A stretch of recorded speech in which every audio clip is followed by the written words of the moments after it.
জেলা হোসেন সাইদুর রহমানের সুযোগ্য সন্তান, ইন্দুরকানী উপজেলার সাবেক সফর চেয়ারম্যান, আল্লামা সাইদি ফাউন্ডেশনের সম্মানিত ভাইস চেয়ারম্যান আল্লাহ মাহমুদ সাইদি।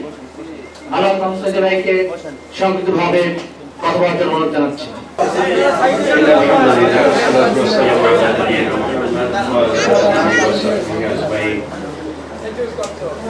বৈষম্য বিরোধী ছাত্র আন্দোলনের শহীদ পরিবারের মাঝে আর্থিক অনুদান ও অনুষ্ঠানে আজকের এই অনুষ্ঠানের সম্মানিত সভাপতি, অনুষ্ঠানের প্রধান অতিথি, সংগ্রামী সেক্রেটারি জেনারেল অধ্যাপক মিয়া গোলাম পরওয়ার সাবেক এমপি, উপস্থিত আছেন বাংলাদেশ জামাত ইসলামী রাষ্ট্রীয় secretary general advocate Moazzem Hossain Helal ভাই সহ পিরোজপুর জেলার সংগ্রামী নেতৃবৃন্দ, বাংলাদেশ ইসলামী ছাত্র শিবিরের নেতৃবৃন্দ এবং আমার সামনে উপবিষ্ট আমার প্রিয় বৃহস্পতিবাসী, আসসালামু আলাইকুম ওয়া রাহমাতুল্লাহি ওয়া বারাকাতুহু। আল্লাহ তাআলার শুকরিয়া আদায় করে শেষ করা যাবে না। আমরা কিভাবে আল্লাহর শুকরিয়া আদায় করব আমাদের এটা জানা নেই।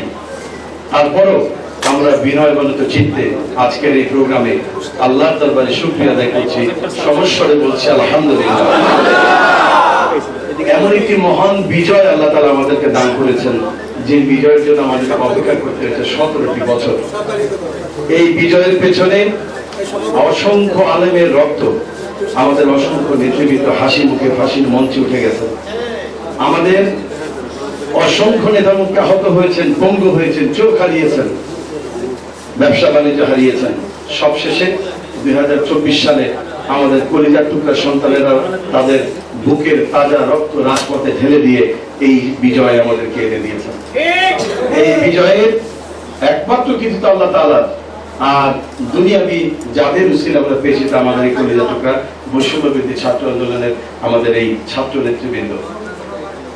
এখানে যারা উপস্থিত আছেন ছাত্র শহীদ পরিবারের সদস্য, তাদের সান্ত্বনা দেওয়ার ভাষা আমাদের জানা নেই।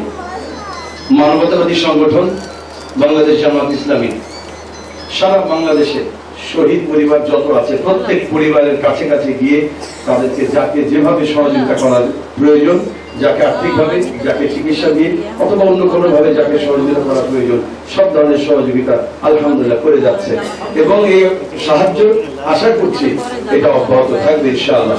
আমার কথা লম্বা করবো না, এতটুকু দাবি করব, আমাদের সংগ্রামী নেতৃবৃন্দ এখানে উপস্থিত আছেন, দাবি করব এই জমিনে আওয়ামী লীগের নাম নিশানা যেন আর না থাকতে পারে।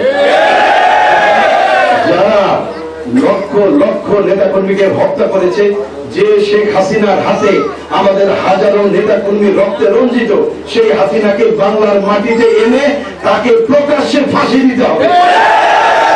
আমাদের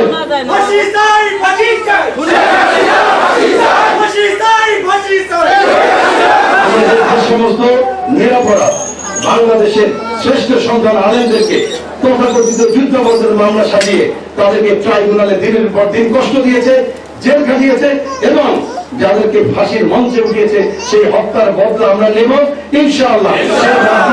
নেব বাংলাদেশে বাংলাদেশ জামাত ইসলামীর নেতৃত্বে একটি সুখী সমৃদ্ধশালী রাষ্ট্র গঠনের মাধ্যমে ইনশাআল্লাহ।